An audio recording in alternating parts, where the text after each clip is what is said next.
There's only one thing I can teach you about the upcoming silver bull market. It's this. 90% of the move comes in the last 10% of the time. And factually, I don't know if that's true. What I do know is it is true from the last bull market. And what we also know is it's true from past markets, bull markets. All markets go from undervalued to fair value to overvalued. But I'm getting ahead of the story. Think about that statement. Would you be happy to capture 90% of any market move? What this means is you could be waking up right now to the precious metal story and build your wealth, even starting after what appears to be a 10-year bull market and a long 2-year consolidation.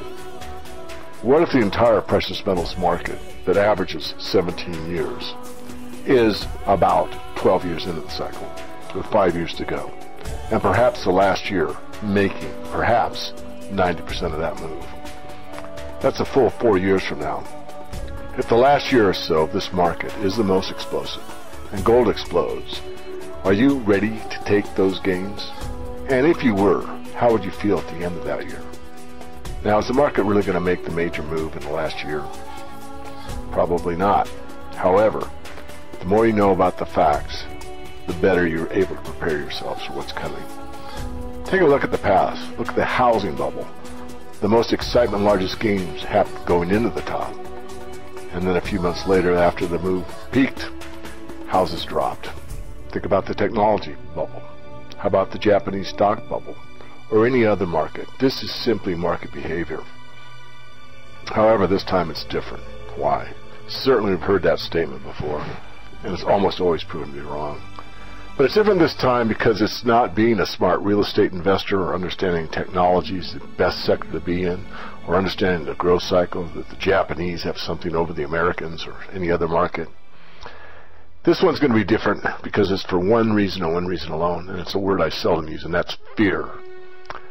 Yes, you heard me right, fear. There's going to be fear throughout the world, and it will be concerned with a lot of things, primarily money.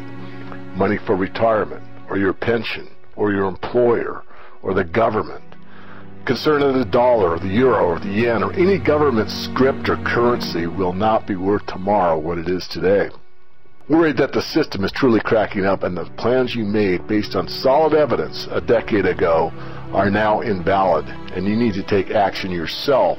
Put real money in your own hands instead of relying on your financial planner, stockbroker, defined benefit package plan, pension, or anyone else outside of yourself. In other words, governments at large or any of the quote-unquote system to take care of you. When that shift in psychology takes place, what I call the tipping point, when just enough people on a global basis say collectively, we're mad as hell and we're not going to take it anymore, and they're moving into the precious metals because they understand one thing and one thing only: they can trust them. There's no confidence game, there's no con game. Once that happens, look for a buying frenzy, and that buying frenzy will be like none other. You've probably heard the expression, there's no fever like gold fever. This may be true, but bear in mind there's nothing that comes close to a silver bull market. Silver shines the light of truth about the corrupt financial system better than gold, and the reason being is that more people own it, and that means it's more studied by the people. They understand the dynamics of the silver market. And of course we're talking about a very few, very small minority of the people. But it doesn't take a lot more to move into this market. So how high could silver go?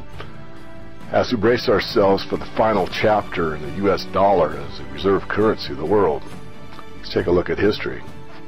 In 1980, as the nation was still reeling from the Carter-era inflation, investors were buying up precious metals. Silver peaked at about $50 an ounce.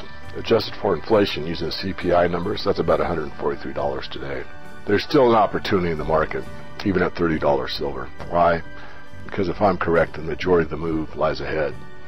If you didn't capture that run from 5 to 30, and you're willing to buy at 30 and it goes from 30 to 300, as an example, I think you'd be quite happy with that kind of return.